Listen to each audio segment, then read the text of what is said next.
Welcome to the Slop Farm. Enjoy the video. In this video, I will show how to make whipped cream easy and fast. Start with cold heavy cream, a chilled bowl, and 1 tablespoon sugar per cup of cream, then whip at medium speed until soft peaks form. Taste and add a splash of vanilla or a pinch of salt to brighten the flavor. Finish with a quick high-speed burst for stability, and enjoy fresh whipped cream in minutes with minimal cleanup and fuss. In this video, I will show how to make whipped cream easy and fast. Chill a metal bowl and beaters in the fridge while you measure cream and sugar for precise results.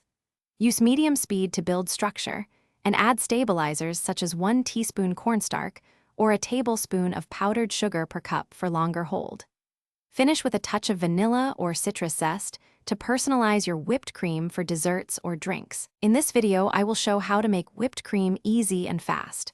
Use an electric mixer or an immersion blender to reach soft peaks quickly, and avoid high speed until the end to prevent overbeating into butter. For single servings, shake cold cream, sugar, and vanilla in a mason jar for a couple of minutes to get fluffy results. Taste as you go and stop when you reach the texture you prefer for piping or dolloping. Thanks for watching. Consider subscribing if we helped you today.